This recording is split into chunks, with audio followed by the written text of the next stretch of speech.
अथ द्वितीयोऽध्यायः विनियोगः। ॐ मध्यमचरित्रस्य विष्णुऋषिः महालक्ष्मीदेवता उष्णिक्छन्दः शाकम्भरीशक्तिः दुर्गाबीजं वायुस्तत्त्वं यजुर्वेदः स्वरूपं श्रीमहालक्ष्मीप्रीत्यर्थं मध्यमचरित्रजपे विनियोगः। ध्यानम्। ॐ अक्षस्रक्परशं गदेशकुलिशं पद्मं धनुषकुण्डिकां दण्डं शक्तिमसिं चचर्मजलजं घण्टां सुराभाजनं शूलं पाशसुदर्शने च दधतीं हस्तैः प्रसन्नाननां सेवे शैरिभमर्दिनीमिह महालक्ष्मीं सरोजस्थितान्। ॐ ह्रीं ऋषिरुवाच देवासुरमबुद्युद्धं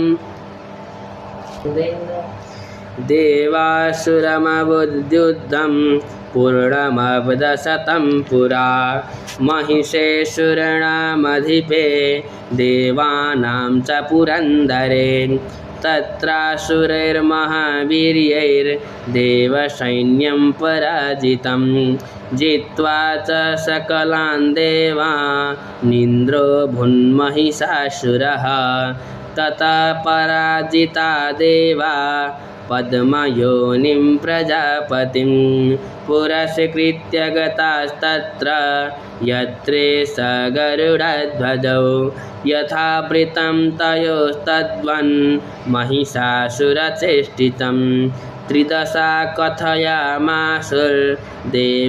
विभवविस्तरं सूर्येन्द्राग्न्यलीलेन्दूनां यमस्य वरुणस्य च अन्येषां चाधिकारान् स स्वयमेवाधितिष्ठति स्वर्गान् निराकृता सर्वे तेन देवगणा भुवि विचरन्ति यथा मर्त्या महिषेण दुरात्मनां एतद्वा कथितं सर्व मम रारिविचेष्टितं शरणं व प्रपन्नास्मो वधस्तस्य विचिन्त्यताम् इत्थं निशम्य देवानां वाचां श्रीमधुसूदनः चकारकोपं शम्भुश्च भ्रुकुटिकुटिलाननौ ततोऽतिकोपपूर्णस्य चक्रीडो वदनात् ततः निश्चक्रममहत्तेजो ब्रह्मणशङ्करस्य च अन्येषां चैव देवानां शक्रादीनां शरीरतः निर्गतं सुमहत्तेजस्तच्चैकं समगच्छत अतीव तेजसा कूटं ज्वलन्तमिव पर्वतं ददृशुस्ते सुरास्तत्र ज्वालाव्याप्तदिगन्तरम् अतुलं तत्र तत्तेज सर्वदेवशरीरजम् एकस्थं तदन्भुन्मारी व्याप्तलोकत्रयं त्विषा यदभूच्छाम्भवं तेजस्तेनाजायत तन्मुखं यं येन चाभवन् केशा बाहवो विष्णुतेजसा सौम्येन स्तनयोर्युग्मं मध्यं चैन्द्रेण चाभवत् वारुणेन च जङ्घोरो नितम्बत्तेजसा भुव ब्रह्मणस्तेजसा पादौ तदङ्गुल्योर्कतेजसा वसूनां च कराङ्गुल्य कौबेरेण च नासिका तस्यास्तु दन्ता सम्भूता प्राजापत्येन तेजसा नयनत्रितयं यज्ञे तथा पावकतेजसा भ्रुवौ च सन्ध्ययस्तेजा श्रवणावनिलस्य च अन्येषां चैव देवानां सम्भवस्तेजसा शिवान् ततः समस्तदेवानां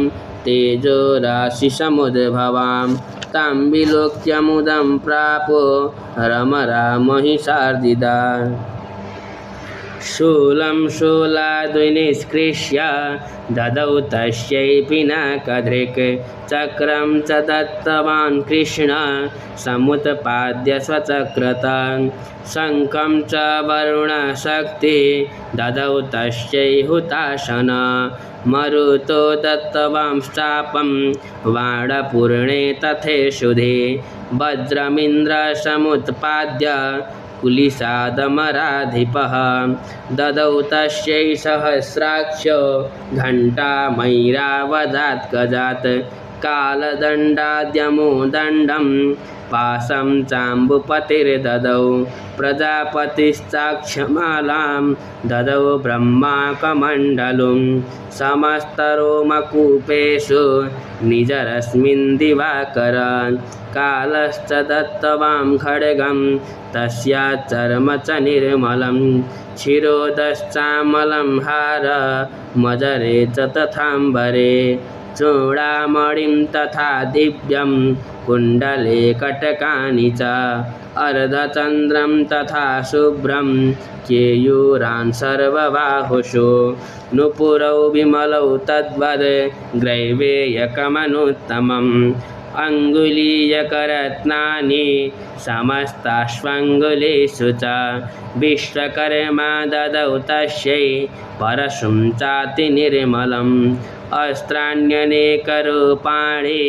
तथा भेद्यं च दंशनम् अम्लानपङ्कजां मालां शिरस्यूरसि चापरम् अददज्जलधि तस्यै पङ्कजं चातिभोजनम् हिमवान् वाहनं सिंहं रत्नानि विविधानि च ददावशून्यं सुरया पानपात्रं धनाधिप शेषश्च सर्वनागेशो महामणिविभूषितं नागहारं ददौ तस्यै धत्तेय पृथिवीमिमाम् अन्यैरपि सुरैर्देवी भूषणैरायुधैस्तथा सम्मानिता ननादोच्चैः षट्टाहासं मुहुर्मुहुः तस्यानादेन घोरेण कृष्णमापुरितं नवः अमायतातिमहता प्रतिशब्दो महानभूत् चक्षुभो सकलालोका समुद्राश्च च कंपिरे चचाल वसुधा चेलो सकलाश्च महीधरान् जयेति देवाश्च मुदा तामुचु सिंहवाहिनीं तुष्टुभुर्मुनयश्चैनां भक्तिनम्रात्ममूर्तयः दृष्ट्वा समस्तं संक्षुब्धं त्रैलोक्यममरारयः सन्नद्धाखिलसैन्यास्ते समुत्स्थुरुदायुधा आकिमेतदिति क्रोधा दाभाष्य महिषासुरः अभ्यधावत तं शब्दमशेषैरसुरैर्वृतः सददर्श ततो देवीं व्याप्तलोकत्रयं तृषा पादाक्रान्त्या नतभुवं किरीटोल्लिखिताम्बरं क्षोभिताशेषपातालां धनुर्जानीष्वनेन तां दिशो भुजसहस्रेण समस्ताव्याप्तसंस्थितान् ततः प्रववृते युद्धं तया देव्या श्रीरद्विषां शस्त्रास्त्रैर्बहुधा मुक्तैरादिभीतदिगन्तरं महिषासुरसेनानी चक्षुराख्यो महासुरः युयुधे चामरश्चैन्य चतुरङ्गबलान्वितः रथानामयुतैः षड्भिः रुद्राख्यो महासुर अयुध्यतायुतानां च सहस्रेण महाहनु पञ्चाशदभिश्च नियुतैः रसिलो महासुरः अयुतानां शतैः षड्भिर्बाष्कलो युयुधे रणे गजवाजिसहस्रौघैः रनेकैः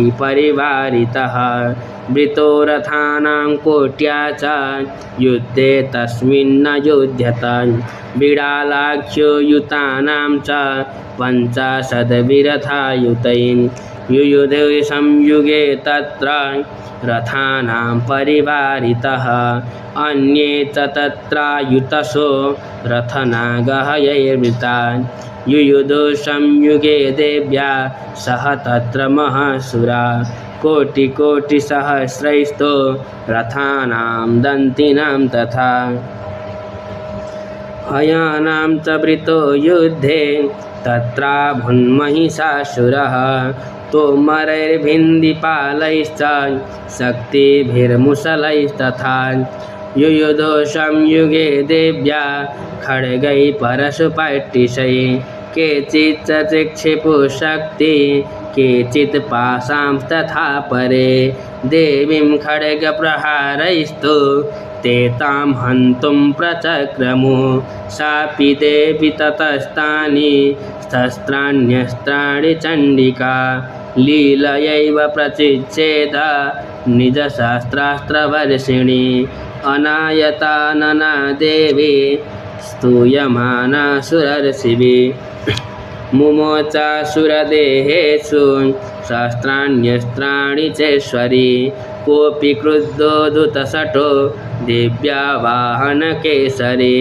चचारासुरसैन्येषु वनेष्वि बहुतासनं निःश्वासान् मुमुचे यांश्च युद्धमानारणेऽम्बिकान् त एव सद्य सम्भूता गणा शतसहस्रशः युयुधुस्ते परशुभे बिन्दिपालासि पट्टिशैः नाशयन्तो सुरगणान् देवी शक्त्युपबृंहितान् अवादयन्त पटहान् गणाशङ्खांस्तथा परे मृदङ्गांश्च तथैवान्ये तस्मिन् युद्धमहोत्सवे ततो देवी त्रिशूलेन गदया शक्तिवृष्टिभिः खड्गादिभिश्च शतशो निजघानमहासुरान् पातयामास चैवान्यान् घण्टाशनविमोहितान् असुरान् भुवि पाशेन बद्ध्वा चान्यान् कर्षयन्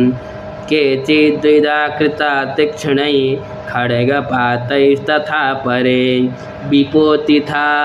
विपोथिता निपातेन गदया भुवि सेरते वेमुश्च केचिद्रुधिरं मुसलेन वृषं हता केचिन्निपतिता भूमौ भिन्ना शूलेन वक्षसि निरन्तरा सरौघेण कृता चेचिद्रणाजिरे सेनानुकारिणः प्राणान् मुमुचुस्त्रिदशार्दनान् केषाञ्चिद्बाहवच्छिन्ना छिन्नग्रीवास्तथा परे शिरांसि पेतुरन्येषा मन्ये मध्ये विदारिताः विच्छिन्नजङ्घास्त्वपरे पेतुरुर्व्यां महाशुरा एकबाह्वक्षिचरणा केचिद्देव्या द्विधा कृता छिन्नेऽपि चान्ये शिरसि पतिता पुनरुत्थिता कबन्धायुयुधुर्देव्या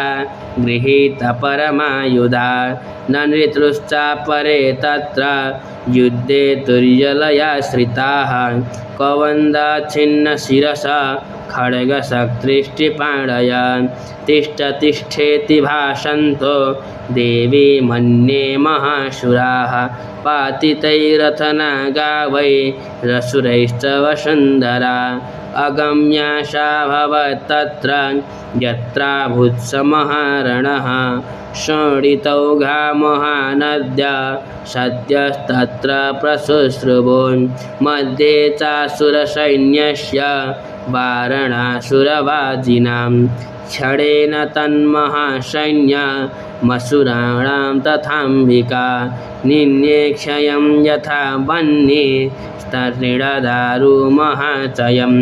शतसिंहो महानाद मुत्सृजन्दुतकेसरान् शरीरेभ्यमरारीणा मशुनीव विचिन्वति दिव्या गणैश्च तैस्तत्र कृतं युद्धं महाशुरैः यथैषां तुतुसुरदेवा पुष्पवृष्टिमुचो दिवि। ओम जय जय श्री मार्कंडेय पुराणे सावर्णिके मन्वन्तरे देवी महात्म्ये नाम द्वितीयोत्सवः। तृतीयोऽध्यायः। ॐ उद्यद्भानुसहस्रकान्तिमरुण क्षौमां शिरोमालिकां रक्तालिप्तपयोधरां जपवटीं विद्यामभीतिं हस्ताब्जैर्दधतीं त्रिनेत्रविलसद्वक्रारविन्दश्रियं देवीं बद्धहिमां सुरत्नमुकुटां वन्दे रविन्दस्थिताम्। ॐ ऋषिरुवाच निहन्यमानं तत्सैन्यमवलोक्य महाशुरा सेनानि चिक्षुरकोपा ययौ योद्धुमथाम्बिकां सदेवीं सर्वर्षेण ववर्ष समरेशुरा यथा मेरुगिरे शृङ्गं तोयवर्षेण तोयदः तस्य छित्त्वा ततो देवी लीलयैव सरोत्करान् जघानतुरगान् बाणैर्यन्तारं चैव वाजिनां चिच्छेद तदनुषद्यो ध्यजं त्वाति समुच्छ्रितं बिव्याध चैव गात्रेषु छिन्नधन्वा नमाशुगै सच्छिन्नधन्वा सुरथो सच्छिन्नधन्वा विरथो हताश्वो हतसारथि अव्यधावत तां देवीं खड्गचर्मधरोऽसुरः सिंहमाहत्य खड्गेन तीक्ष्णधारेण मूर्धनि आजघानभुजे सव्ये देवीमप्यतिवेगवान् तस्या खड्गो भुजं प्राप्य पफालनृपनन्दन ततो जग्राह शूलं च कोपादरुणलोचनः चिक्षेप च ततस्तस्थो भद्रकाल्यं महाशुरा जाज्वल्यमानं तेजोभिरविबिम्बमिमाम्बरात् दृष्ट्वा तदा पतच्छूलं देवीं शूलममुञ्चत तच्छूलं शतधातेन नीतं च स महासुर हते तस्मिन् महावीर्ये महिषस्य चमूपतौ आजगाम गजारूढश्चामरस्त्रिदशार्दन सोऽपि शक्तिं मुमोचाथ दिव्यास्तामम्बिका द्रुतं हुङ्काराभिहतां भूमौ पातयामास निष्प्रभां भगनां शक्तिं निपतितां दृष्ट्वा क्रोधसमन्विता चिक्षेप चामरशूलं बाणैस्तदपि सच्छिनत् ततः सिंहं समुत्पत्य गजकुम्भान्तरे स्थिता बाहुयुद्धेन युयुधे तेनोच्चैस्त्रिदशारिणा युध्यमानो ततस्तौस्तु तस्मान्नागामहि गतौ युयुधातेति संरब्धौ प्रहारैरतिदारुणैः ततो वेगात्खमुत्पत्य निपत्य च मृगारिणा करप्रहारेण शिरश्चामरस्य पृथक् कृतम् उदग्रश्चरणे देव्या शिलावृक्षादिभिर्हता दन्तमुष्टिस्थलैश्चैव करालश्च निपातितः देवी क्रुद्धा गदापातैश्चूर्णयामास चोद्धतं बाष्कलं भिन्दिपालेन बाणैस्ताम्रं तथान्धकम् उग्रास्यमुग्रवीर्यं च तथैव च महाहनुं त्रिनेत्रा च त्रिशूलेन जघान परमेश्वरी बिडालस्याशिनाकायात् पातयामास वै शिरः दुर्धरं दुर्मुखं चोभौ शरैर्निन्येयमक्षयम् एवं संक्षीयमाणे तु स्वसैन्ये महिषासुरा महिषेण स्वरूपेण त्रासयामास तान्गणान् कांश्चित् तुण्डप्रहारेण क्षोरक्षेपैस्तथा परान् लाङ्गूलताडितांश्चान्यान् शृङ्गाभ्यां च विदारितान् वेगेन कांश्चिदपरान् नादेन भ्रमणेन च निःश्वासपवनेनान्यान् पातयामास भूतले। निपात्य प्रमथानीकमभ्यधावत सोऽसुरः सिंहं हन्तुं महादेव्या कोपं चक्रे ततोऽम्बिका। सोऽपि कोपान् महावीर्यथुरक्षूणमहीतल शृङ्गाभ्यां पर्वतानुच्चां चिक्षेप च ननाद च। वेगभ्रमणवीक्षूणा महितस्य व्यशीर्यत लाङ्गुलेनाहतश्चाब्धि प्लावयामास सर्वतः। धृतशृङ्गविभिन्नांश्च खण्डं खण्डं युयुर्धना। धृतशृङ्गविभिन्नांश्च खण्डं खण्डं ययुर्धना। श्वासानिलास्ता शतशो निपेतुर्नभशोचला। इति क्रोधसमाध्मात मापतन्तं महाशुरं। दृष्ट्वा सा चण्डिका कोपं तद्वधाय तदाकरोत्। सा क्षिप्त्वा तस्य वै पाशं तं बबन्ध महाशुरं। तत्याजमहिषं रूपं सोऽपि बद्धो महामृधे। ततः सिंहो भवत्सद्यो यावत् तस्याम्बिका शिरा। छिनन्ति तावत् पुरुषः खड्गपाणिरदृश्यत। तत एवाशु पुरुषं देवी चिच्छेदसायकै तं खड्गचर्मणा सार्धं ततः सोऽभून्महागज। करेण च महासिंहं तं च कर्षजगर्जत। कर्षतस्तु करं देवीं खड्गेनानिरकृन्तत। ततो महासुरो भूयो माहिषं वपुरा स्थितः। तथैव क्षोभयामास त्रैलोक्यं सचराचरं। ततः क्रुद्धा जगन्माता चण्डिका पानमुत्तमं पपौ पुनः पुनश्चैव जहासारुणलोचना। ननर्द चासुरसोऽपि बलवीर्यमदोद्धत।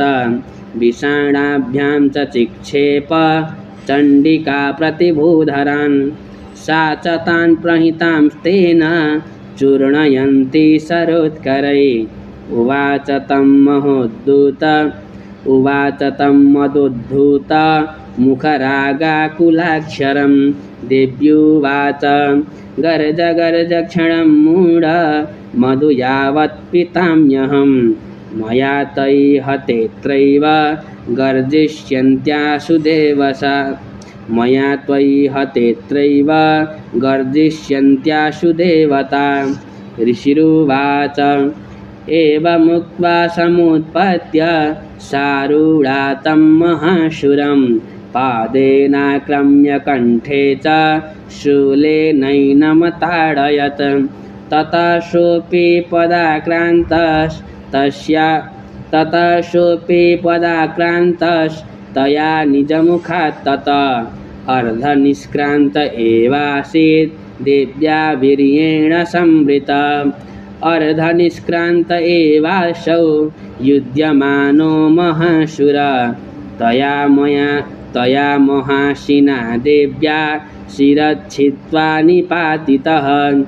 ततो हाहाकृतं सर्वं दैत्यसैन्यं ननाशतत्।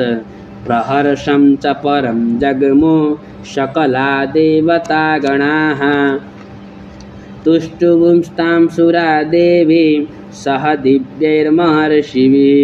जगुर्गन्धर्वपतयो नन्दृतुश्चाप्सरो गणाः। ओम जय जय श्री मार्कंडेय पुराणे सावर्णिके मन्वन्तरे देवी महात्म्ये नाम तृतीयोत्सवः। अथ चतुर्थोऽध्यायः। ओम कालाभ्रावां कटाक्षैरविकुलभयदां मौलिबद्धेन्दुरेखां शङ्खं चक्रं कृपाणं त्रिशिखमपि करैरुद्वहन्तीं त्रिनेत्रां सिंहस्कन्धाधिरूढां त्रिभुवनमखिलं तेजसा पूरयन्तीं ध्याये दुर्गां जयाख्यां त्रिदश परिवृतां सेवितां सिद्धिकामयीम्। ॐ ऋषिरुवाच शक्रादयासुरगणा निहतेति वीर्ये तस्मिन् दुरात्मनि सुरारिबले च देव्यां तां तुष्टुभो प्रणतिनं रसिरोदरां सा वाग्विप्रहर्षपुलकोद्गमचारुदेहान् देव्यायया ततमिदं जगदात्मशक्त्या निःशेषदेवगणशक्तिसमूहमूर्त्या तामम्बिकामखिलदेवमहर्षिपूज्यां भक्त्या नताश्म विदधातु शुभानिशानां यस्या प्रभावमतुलं भगवानन्तो ब्रह्माहरश्च न हि वक्तुमलं बलं च सा चण्डिकाखिलजगत्परिपालनाय नाशाय चाशुभभयस्य मतिं करोतु या श्रीस्वयं सुकृतिनां भवनेष्वलक्ष्मी पापात्मनां कृतधियां हृदयेषु बुद्धिं श्रद्धा सतां कुलजनप्रभवस्य लज्जा तां त्वां नतास्म परिपालय देवि विश्वम् किं वरेण्ययाम तव रूपमचिन्त्यमेतत् किं चातिवीर्यमशुरक्षयकारि भूरि किं चाहवेषु चरितानि तवाद्भुतानि सर्वेषु देव्यसुरदेवगणाधिकेषु हेतु समस्तजगतां त्रिगुणापि दोषैर्न ज्ञायसे हरिहरादिभिराप्यपारान् सर्वाश्रयाखिलमिदं जगदं सबूता व्याकृता हि परमा प्रकृतिस्त्वमाद्या यस्या समस्तसुरता समुदीरणेन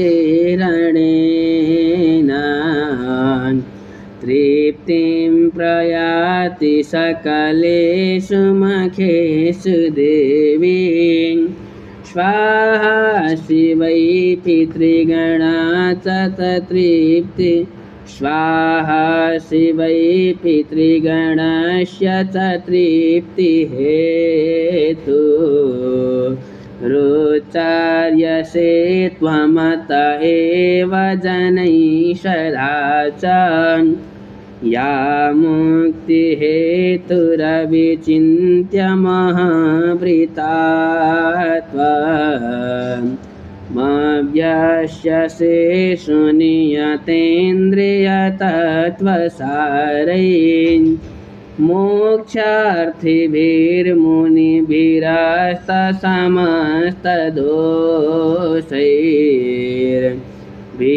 मोक्षार्थिभिर्मुनिभिरास्तसमस्तदोषैर्विद्याशिषा भगवती परमा हि देवी शब्दात्मिका सुविमलर्यजुषां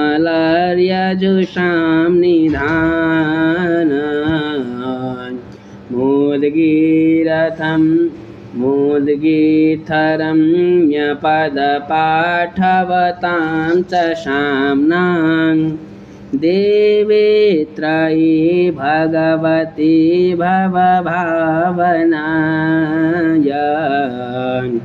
वार्तां च सर्वजगतां परमात्रिहन्त्री मेधासि देवी विदिताखिलशास्त्रसारा दुर्गासि दुर्गभवसागरनौरसङ्गा श्रीकैटभारिहृदयेककृताधिवासा गौरी त्वमेव शशिमौलिकृतप्रतिष्ठा ईशसहाशममलं परिपूर्णचन्द्रा बिम्बानुकारी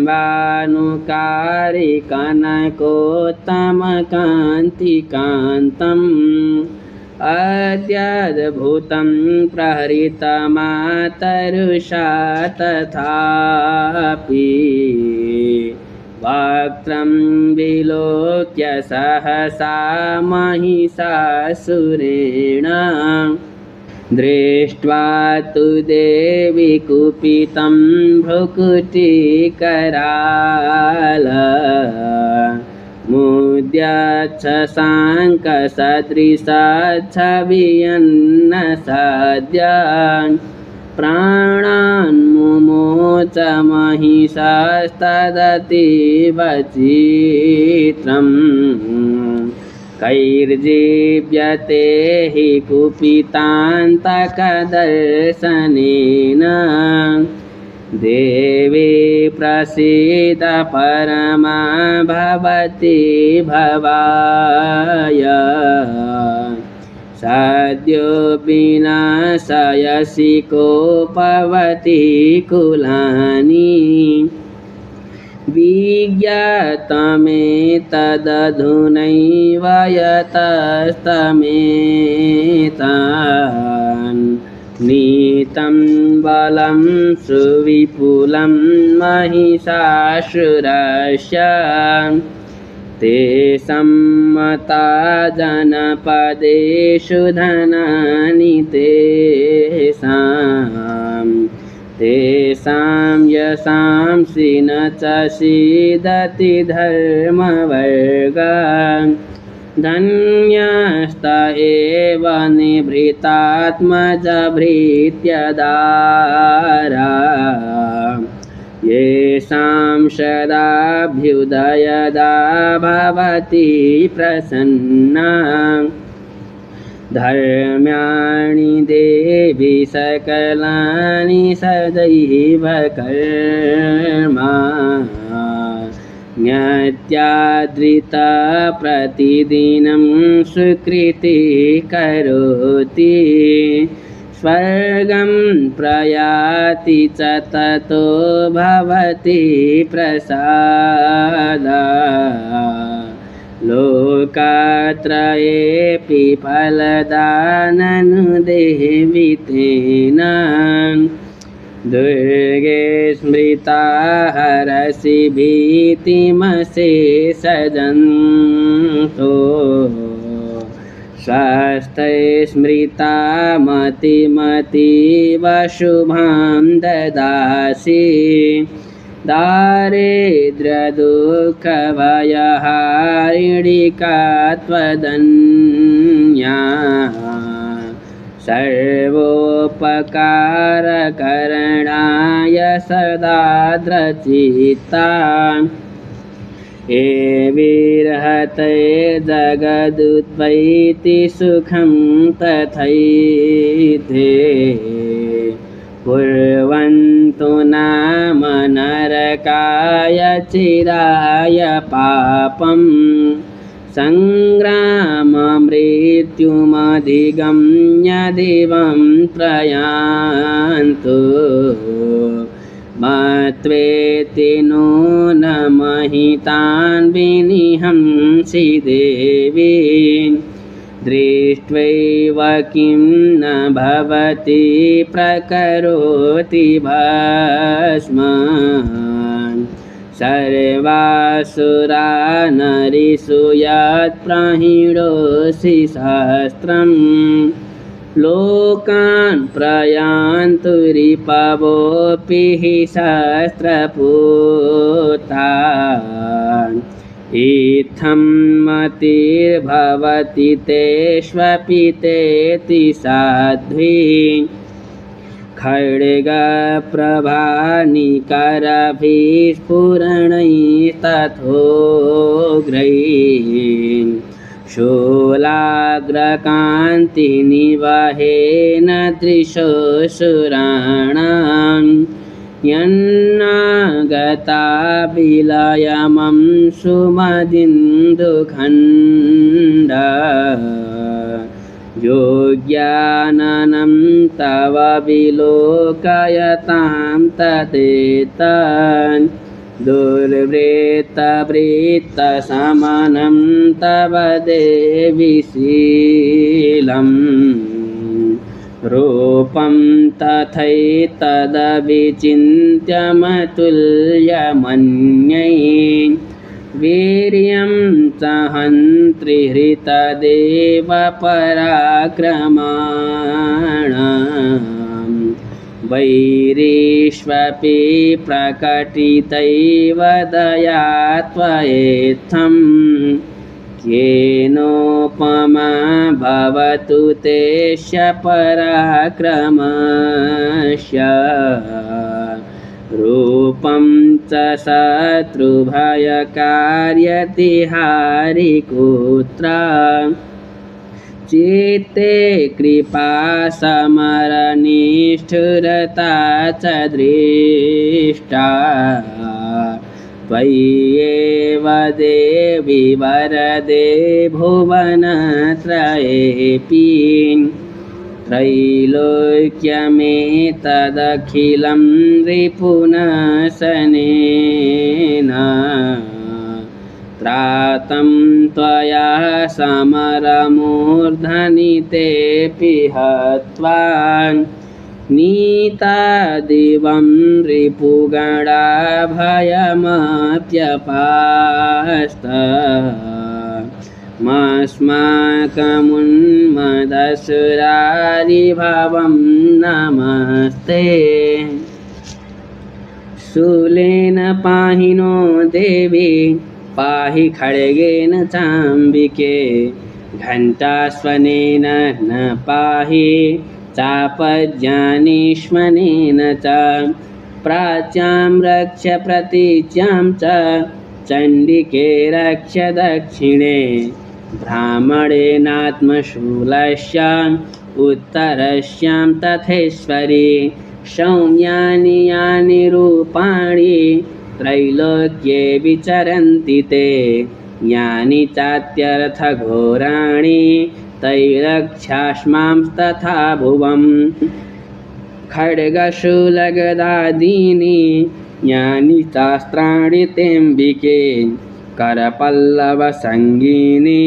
तैरस्मान् रक्ष सर्वतः ऋषिरुवाच एवं स्तुतासुरैर्दिव्यैः कुसुमैर्नन्दनोद्भवैः अर्चिता जगतां धात्री तथा गन्धानुलेपनैः भक्त्या समस्तैस्त्रिदशैर्दिव्यैर्धूपैस्तुधूपिता प्राह प्रसादस्मुखे समस्तान् प्रणतान् सुरान् देव्योवाच ब्रियतां त्रिदशा सर्वे यदस्मत्तोऽभिवाञ्छितं देवा ऊचु भगवत्या कृतं सर्वं न किञ्चिदवशिष्यते यदयं निहतः शत्रुरस्माकं महिषासुरा यदि चापि वरो देयस्त्वयास्माकं महेश्वरी संस्मृता त्वं नो हिंसेथा परमापद यश्च मर्त्यस्तवैरेवेस्त्वां तुष्यत्यमलानने तस्य वित्तर्दिभिर्भवैर्धनदारादिसम्पदां वृद्धयेष्मत्प्रसन्ना त्वं भवेथा सर्वदाम्बिके।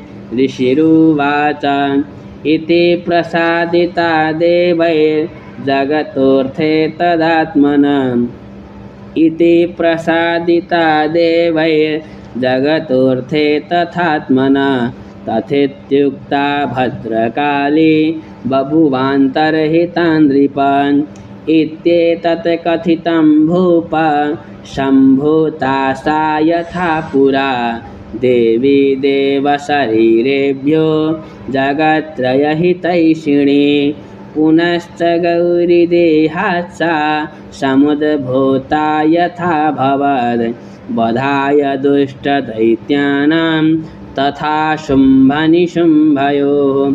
रक्षणाय च लोकानां देवानामुपकारिणी। तच्छृणुष्व मया ख्यातं यथावत् कथयामि ते। ह्रीं ओम। जय जय श्री मार्कंडेय पुराणे सावर्णिके मन्वन्तरे देवी महात्म्ये शक्रादिस्तुतिर्नाम चतुर्थोत्सवः। अथ पंचमोत्सवः विनियोगः। ओम। अस्य श्री उत्तरचरित्रस्य रुद्र ऋषिः महासरस्वती देवता अनुष्टुप् छन्दः भीमा शक्तिः भ्रामरी बीजं सूर्यस्तत्त्वं सामवेदः स्वरूपं महासरस्वती प्रीत्यर्थे उत्तरचरित्रपाठे विनियोगः। ओम। घण्टाशूलहलानि शङ्खमुसले चक्रं धनुषायकं हस्ताब्जैर्दधतीं घनान्तविलसच्छितां सुतुल्यप्रभां। गौरीदेहसमुद्भवां त्रिजगता माधारभूतां महा। पूर्वामत्र सरस्वतीमनुभजे शुम्भादिदैत्यादिनीम्। ॐ क्लीं ऋषिरुवाच पुरा शुम्भनिशुम्भाभ्यां मशुराभ्यां शचीपते त्रैलोक्यं यज्ञभागाश्च ऋता मदबलाश्रयात्। तावेव सूर्यतां तद्वदधिकारं तथैन्दवं। कौबेरमथयाम्यं च चक्राते वरुणस्य च। तावेव पवनधिं च चक्रतुर्वह्निकर्म च। ततो देवा विनिर्धूता भ्रष्टराज्या पराजिता। ऋताधिकारास्त्रिदशास्ताभ्यां सर्वे निराकृता। महासुराभ्यां तां देवी संस्मरत्य पराजितां। तयास्माकं वरो दत्तो यथापत्सु स्मृताखिला। भवतां नाशयिष्यामि तत्क्षणात् परमापदः। इति कृत्वा मतिं देवा हिमवन्तं नगेश्वरं जगमुस्तत्र। ततो देवी विष्णुमायां प्रतुष्टुवन्। देवा ऊचु नमो देव्यै महादेव्यै शिवायै सततं नमः।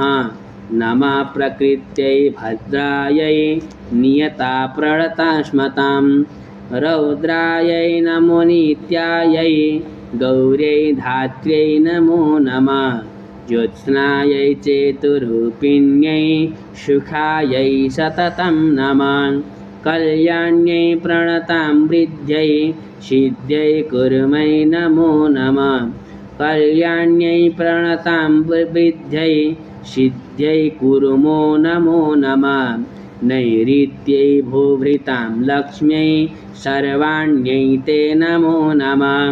दुर्गायै दुर्गपारायै सारायै सर्वकारिण्यै ख्यात्यै तथैव कृष्णायै धूम्रायै सततं नमः अतिसौम्यातिरौद्रायै नतास्तस्यै नमो नमः नमो जगत्प्रतिष्ठायै देव्यै कृत्यै नमो नमः या देवी सर्वभूतेषु विष्णुमायेति शब्दिता नमस्तस्यै नमस्तस्यै नमस्तस्यै नमो नमः या देवी सर्वभूतेषु चेतनेत्यभिधीयते नमस्तस्यै नमस्तस्यै नमस्तस्यै नमो नमः या देवी सर्वभूतेषु बुद्धिरूपेण संस्थिता नमस्तस्यै नमस्तस्यै नमस्तस्यै नमो नमः या देवी सर्वभूतेषु निद्रारूपेण संस्थिता नमस्तस्यै नमस्तस्यै नमस्तस्यै नमो नमः या देवी सर्वभूतेषु क्षुधारूपेण संस्थिता नमस्तस्यै नमस्तस्यै नमस्तस्यै नमो नमः या देवी सर्वभूतेषु छायारूपेण संस्थिता नमस्तस्यै नमस्तस्यै नमस्तस्यै नमो नमः या देवी सर्वभूतेषु शक्तिरूपेण संस्थिता नमस्तस्यै नमस्तस्यै नमस्तस्यै नमो नमः या देवी सर्वभूतेषु तृष्णारूपेण संस्थिता नमस्तस्यै नमस्तस्यै नमस्तस्यै नमो नमः या देवी सर्वभूतेषु शान्तिरूपेण संस्थिता नमस्तस्यै नमस्तस्यै नमस्तस्यै नमो नमः या देवी सर्वभूतेषु जातिरूपेण संस्थिता नमस्तस्यै नमस्तस्यै नमस्तस्यै नमो नमः या देवी सर्वभूतेषु लज्जारूपेण संस्थिता नमस्तस्यै नमस्तस्यै नमस्तस्यै नमो नमः या देवी सर्वभूतेषु शान्तिरूपेण संस्थिता नमस्तस्यै नमस्तस्यै नमस्तस्यै नमो नमः या देवी सर्वभूतेषु श्रद्धारूपेण संस्थिता नमस्तस्यै नमस्तस्यै नमस्तस्यै नमो नमः या देवी सर्वभूतेषु कान्तिरूपेण संस्थिता नमस्तस्यै नमस्तस्यै नमस्तस्यै नमो नमः या देवी सर्वभूतेषु लक्ष्मीरूपेण संस्थिता नमस्तस्यै नमस्तस्यै नमस्तस्यै नमो नमः या देवी सर्वभूतेषु वृत्तिरूपेण संस्थिता नमस्तस्यै नमस्तस्यै नमस्तस्यै नमो नमः या देवी सर्वभूतेषु स्मृतिरूपेण संस्थिता नमस्तस्यै नमस्तस्यै नमस्तस्यै नमो नमः या देवी सर्वभूतेषु दयारूपेण संस्थिता नमस्तस्यै नमस्तस्यै नमस्तस्यै नमो नमः या देवी सर्वभूतेषु तुष्टिरूपेण संस्थिता नमस्तस्यै नमस्तस्यै नमस्तस्यै नमो नमः या देवी सर्वभूतेषु मातृरूपेण संस्थिता नमस्तस्यै नमस्तस्यै नमस्तस्यै नमो नमः या देवी सर्वभूतेषु भ्रान्तिरूपेण संस्थिता नमस्तस्यै नमस्तस्यै नमस्तस्यै नमो नमः इन्द्रियाणामधिष्ठात्री भूतानां चाखिलेषु या भूतेषु सततं तस्यै व्याप्तिदेव्यै नमो नमः।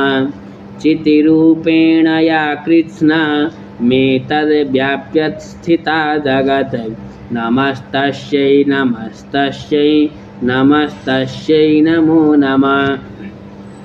स्तुतासुरैर्पूर्वमभीष्टसंश्रया तथा सुरेन्द्रेण दिनेषु सेवितान् करोतु शानः शुभहेतुरीश्वरी शुभानि भद्राण्यविहन्तु चापदां या साम्प्रतं चोद्धतैत्य या साम्प्रतं चोद्धतदैत्यतापितै रश्माभिलाषा च सुरैर्नमस्यते या च स्मृता तत्क्षणमेव हन्ति न सर्वापदो भक्तिविनम्रमूर्तिभिः। ऋषिरुवाच एवं स्तवादियुक्तानां देवानां तत्र पार्वती स्नातुमभ्याययौ तो ये जाह्नव्या नृपनन्दनान् सा ब्रवीतान् सुरान् शुभ्रुर्भवद्भिस्तु यतेऽत्र का शरीरकोशतश्चास्या समुद्भूता ब्रवीच्छिवान् स्तोत्रं ममैतत् क्रियते शुम्भदैत्यनिराकृतै देवैः समेतैः समरे निशुम्भेन पराजितैः शरीरकोशाद्यस्तस्या पार्वत्या निःसृताम्बिका कौशिकीति समस्तेषु ततो लोकेषु गीयते तस्यां विनिर्गतायां तु कृष्णा भूत्सापि पार्वती कालिकेति समाख्याता हिमाचलसुता कृता कालिकेति समाख्याता हिमाचलकृताश्रया ततोऽम्बिकां परं रूपं बिभ्राणां सुमनोहरं ददर्श चण्डो मुण्डश्च भृत्यो शुम्भनिशुम्भयोः ताभ्यां शुम्भाय चाख्याता अतीव सुमनोहरा काव्यास्ते स्त्रीमहाराज भाषयन्ति हिमाचलं नैव तादृक्वचिद्रूपं दृष्ट्वं केनचिदुत्तमं ज्ञायतां काप्यसौ देवी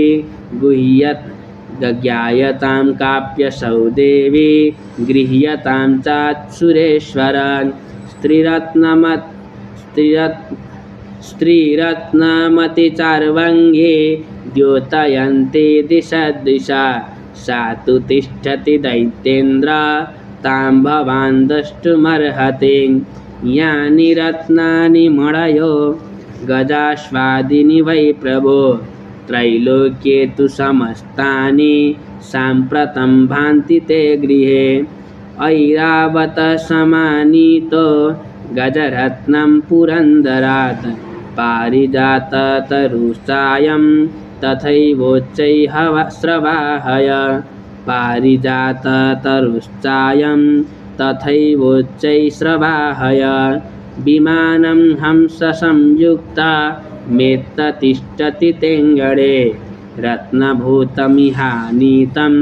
यदा सिद्वेधसोद्भूतं निधिरे समहापद्मा समानीतो धनेश्वरात् किञ्जल्किनी ददौ चाब्धिर्माम्लामम्लानपङ्कजं किञ्जल्किनीं ददौ चाब्धिर्मालामम्लानपङ्कजं छत्रं ते वारुणां गेहे काञ्चनस्त्रावितिष्ठते तथायं चन्दनवरो यपुरासीत् प्रजापते मृत्योरुत्क्रान्तिदा नाम शक्तिरीशत्वयारिता पाशसलिलराजस्य भ्रातुस्तव परिग्रहे निशुम्भस्याब्दिजाताश्च समस्ता रत्नजातय बह्निरपि ददौ तुभ्यमग्निशौचे च भाससे एवं दैत्येन्द्ररत्नानि समस्तान्यारितानि ते स्त्रीरत्नमेषा कल्याणी त्वया कस्मान्न गृह्यते। ऋषिरुवाच निशम्येति वचः शुम्भः स तदा चण्डमुण्डयो प्रेषयामास सुग्रीवं दूतं देव्या महाशुरम् इति चेति च वक्तव्या सा गत्वा वचनान् मम यथा चाभ्येति सम्प्रीत्या तथा कार्यं त्वया लघु स तत्र गत्वा यत्रास्ते शैलो देशेति शोभने सा देवी तां ततः प्राह लक्ष्मणं मधुरया गिरा दूतौवाच देवी दैत्येश्वर शुम्भ त्रैलोक्ये परमेश्वर दूतोऽहं प्रेषितस्तेन त्वत्सकाशमिहागता अव्याहताज्ञ सर्वासु यशदा देवयोनिषु निर्जिताखिलदैत्यारि स यदाह शृणुष्व तत् मम त्रैलोक्यमखिलं मम देवावसानुगा यज्ञभागानहं सर्वानुपास्नामि पृथक् पृथक् त्रैलोक्ये वररत्नानि मम वश्यान्यशेषतः तथैव गजरत्नं च हृत्वा देवेन्द्रवाहनं क्षीरोदमथनोद्भूतमश्वरत्नं ममामरै उच्चैस्रवसहंयं तत् प्रणिपत्य समर्पितं यानि चान्यानि देवेषु गन्धर्वेषु रगेषु च रत्नभूतानि भूतानि तानि मय्येव शोभने स्त्रीरत्नभूतां त्वां देवी लोके मन्यामहे वयं सा त्वमस्मानुपागच्छ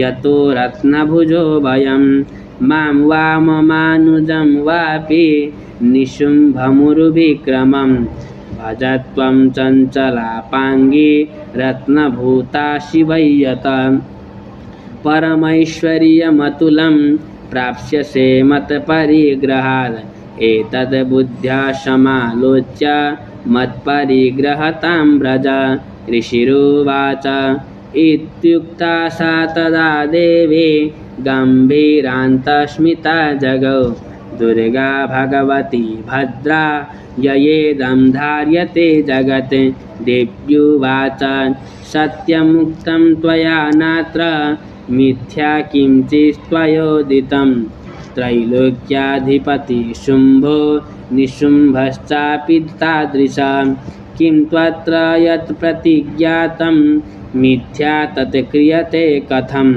श्रूयतामल्पबुद्धित्वा प्रतिज्ञा या कृता पुरा यो मां जयति संग्रामे यो मे दर्पं व्यपोहति यो मे प्रतिबलो लोके स मे भर्ता भविष्यति तदा गच्छतु शुम्भोऽत्र निशुम्भो वा महाशुरा मां जित्वा किं चिरेणात्र पाणिं गृह्णातु मे लघु दूतौवाच अवलिप्ताशिमैवं त्वं देवी ब्रूहि ममाग्रत त्रैलोक्ये कपुमां तिष्ठे दग्रे शुम्भनिशुम्भयो अन्येषामपि दैत्यानां सर्वे देवा न वै युधे तिष्ठन्ति सम्मुखे देवी किं पुनस्त्री त्वमेकिका इन्द्राद्या सकला देवास्तथुर्येषां न संयुगे शुम्भादीनां कथं तेषां स्त्रीप्रयास्यसि सम्मुखं सा त्वं गच्छ मयैवोक्ता पार्श्वं शुम्भनिशुम्भयो केशाकर्षणनिर्धूता केशाकर्षणनिर्धूता गौरवामागमिष्यसि। देव्योवाच एवमेतत् बलिशुम्भो निशुम्भश्चातिवीर्यवान्। किं करोमि प्रतिज्ञा मे यदनालोचिता पुरा। सत्वं गच्छ मयोक्तं ते यदेतत्सर्वमादृता। तदा चक्ष्वासुरेन्द्राय स च युक्तं करोतु तत्। ओम जय जय श्री मार्कंडेय पुराणे सावर्णिके मन्वन्तरे देवी महात्म्ये देव्यादूत संवादो नाम पंचमोत्सवः।